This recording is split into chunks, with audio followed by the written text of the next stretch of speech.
कया चक्षुरुन्मीलितं येन तस्मै श्रीगुरवे नमः। नमः ॐ विष्णुपादाय कृष्णप्रेष्ठाय भूतले श्रीमते भक्तिवेदांत स्वामिन्निति नामिने। नमस्ते सारस्वते देवे गौरवाणी प्रचारिणे निर्विशेष शून्यवादी पाश्चात्यदेशतारिणे। जय श्री कृष्ण चैतन्य प्रभु नित्यानंद श्री अद्वैत गदाधर श्रीवासादि गौरभक्त वृंदा। हरे कृष्णा कृष्ण कृष्ण हरे हरे, हरे राम राम राम हरे हरे। ओम नमो भगवते वासुदेवाय। नारायणं नमस्कृत्य नरं चैव नरोत्तमं देवीं सरस्वतीं व्यासं ततो जयमुदीरयेत्। In this session, we'll be discussing from the 20th verse of the 5th chapter of the first canto Srimad-Bhagavatam. Idam hi vishwam bhagavan ivetaro yato jagatsthana nirodha sambhavaha तद्धि स्वयं वेद भवांस तथापिते प्रादेश्य मात्रम भवत प्रदर्शितम. The translation of this verse as given by His Divine Grace A.C. Bhaktivedanta Swami Prabhupada. The Supreme Lord, Personality of Godhead, is Himself this cosmos, and still He is aloof from it.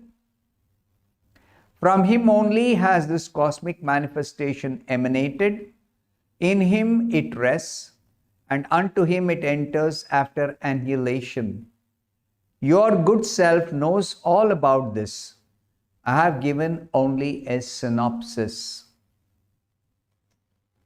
So these are words spoken by Narad Muni to Vyasadeva.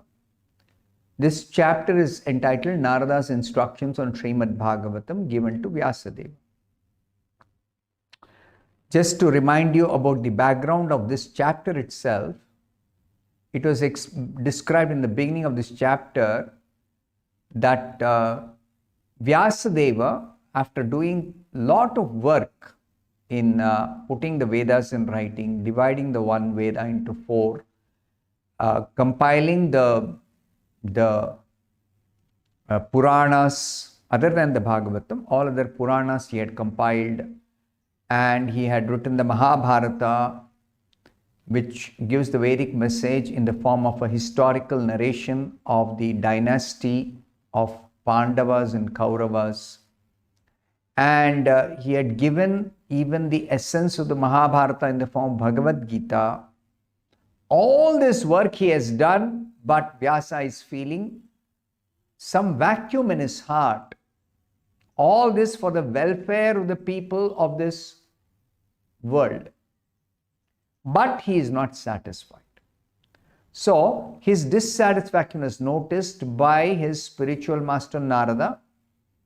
And Narada is now instructing Vyasadeva, you can feel complete satisfaction in doing your welfare activity for the people in general only if you compile one particular type of literature called the Bhagavatam, which exclusively will describe the glories of the Supreme Personality of Godhead, Bhagavan, Krishna.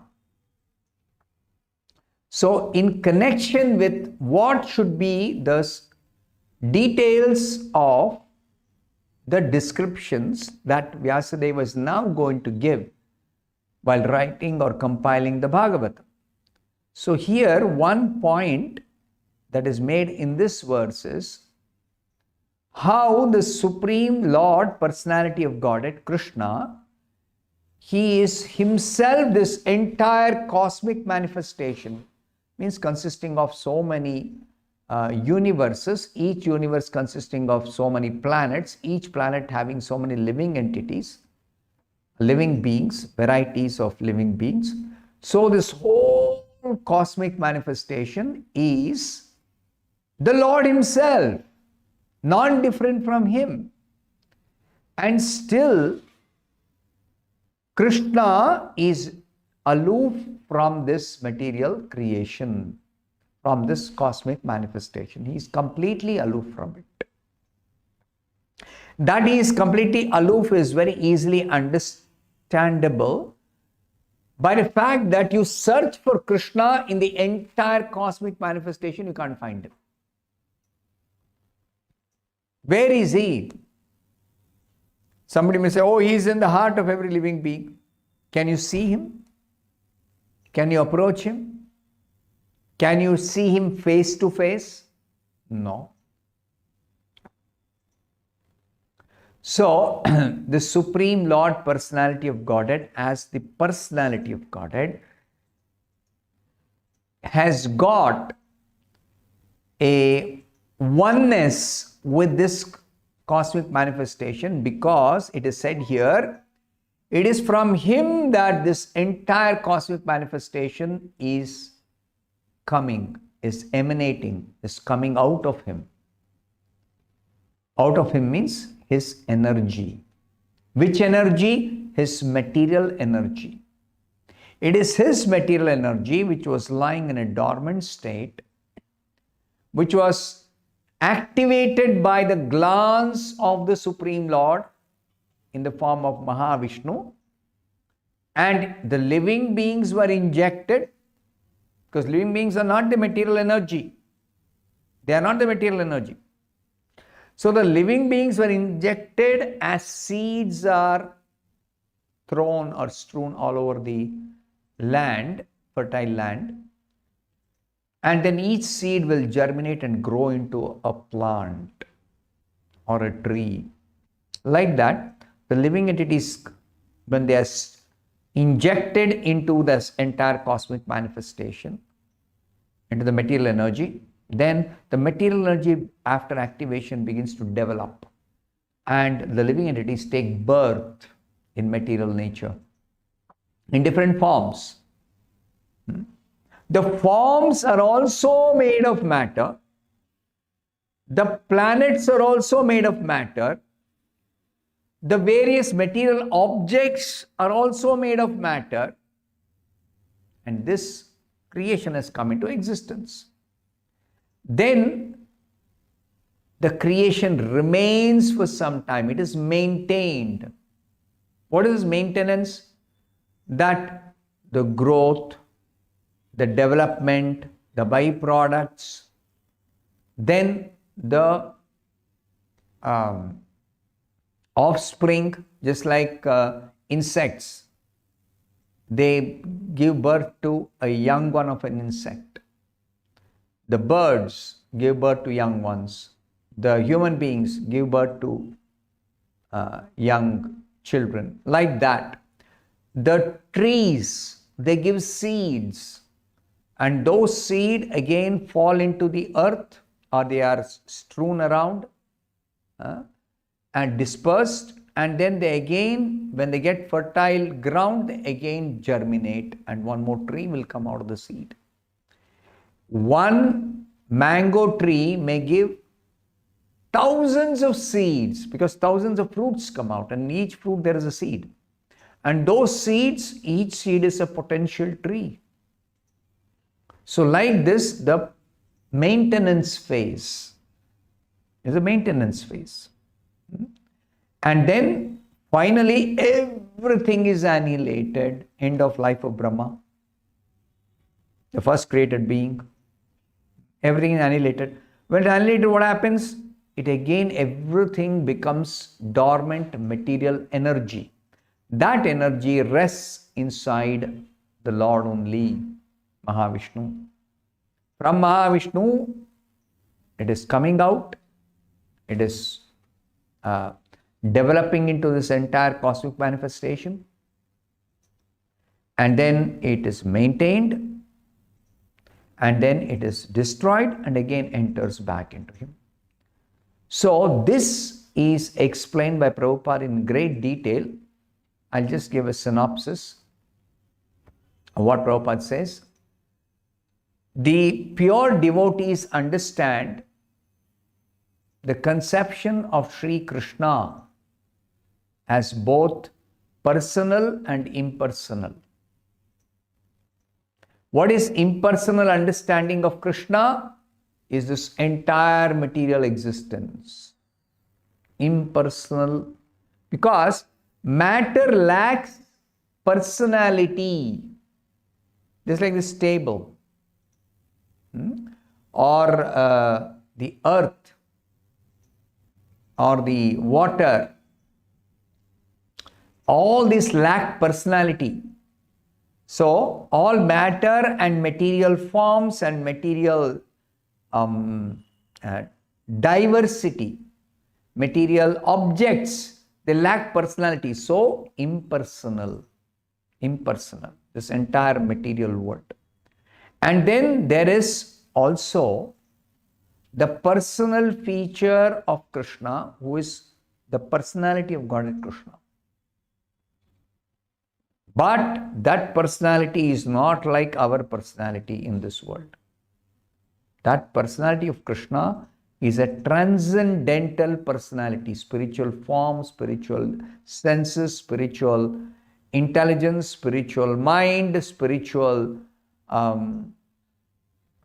existence, his spiritual abode, his spiritual paraphernalia. So, not a person like us. That should always be kept in mind.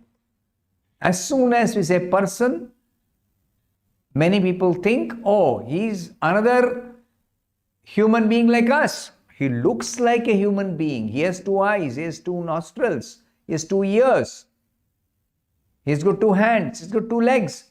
But he is not a material personality like us. What is material personality? I got a material body. My hands are material. They're made up of matter. My legs, they are made up of matter. My entire body made up of matter. Any human being you take on the surface of this globe, all are made of matter. It is perishable. It won't remain forever. This form, material form of a human being, or of a bird, or of an insect, or of even the devatas, including Brahma. But Krishna's form is not like that. Krishna's form is completely spiritual, eternal, full of bliss, full of knowledge, full of many energies, because it's complete whole. All the energies are his. So that is personal understanding. So impersonal and personal. Now Prabhupada gives an example to help us understand how the person Krishna, the personality of Godhead, is one with this entire cosmic manifestation and different from it. Very nice example Prabhupada gives. Prabhupada gives an example of a tree. Take a mango tree. Now, a mango tree has got many different parts. There are the roots, which is firmly holding on the huge tree. It's the foundation of the entire tree, the roots. There are primary roots, then the secondary roots, tertiary roots. Those roots are absorbing the nutrients from the earth, and there is an internal system to circulate some fluids by which nourishment reaches every other part of the tree above the ground through the system, that circulation of the nutrition, water, like that, the roots. Then the main trunk of the tree. If you take typically a mango tree, main trunk, huge trunk when it's fully developed. The main trunk or the main stem. Then there are branches. This main trunk branches out into so many branches. Then the branches further, there are smaller twigs. And then there are leaves. and then there are flowers, and the flowers develop into a fruit. Inside the fruit there is a seed, and when the fruit is mature, then we can relish that mango fruit, very sweet, but inside there will be a seed. That seed is another potential tree. Another potential tree is there in the seed. So the leaves, the branches, the stem, the roots, the flowers, all this is the tree. So tree is made up of is a complete unit, and it has got its parts. Different parts are there. Now when you say tree, it is understood the tree means the tree with the parts. There's no thing like there is a tree but there are no parts. No, nothing. Tree means with the parts always. Now, if you point to a leaf and say this is the tree, point to a leaf of the tree which is connected with the tree and say this is the tree, right? You point to the stem and say this is the tree, that's also correct. You point to the flower and say, which is connected with the tree, and say this is the tree, still fine. Let us say I pluck out one leaf. I've got a leaf, a mango leaf in my hand. I have a leaf. Can I say this is a leaf? Yes. Can I say this is the tree? No. Can I say this is a twig? No. Can I say this leaf is the flower? No. So this is the conception of the whole and the part. So the whole can refer to itself as the part, but the part cannot be referred as the whole. So Krishna is this creation, but the creation is not Krishna. This you have to understand. So I'll stop here. Thank you very much. Hare Krishna.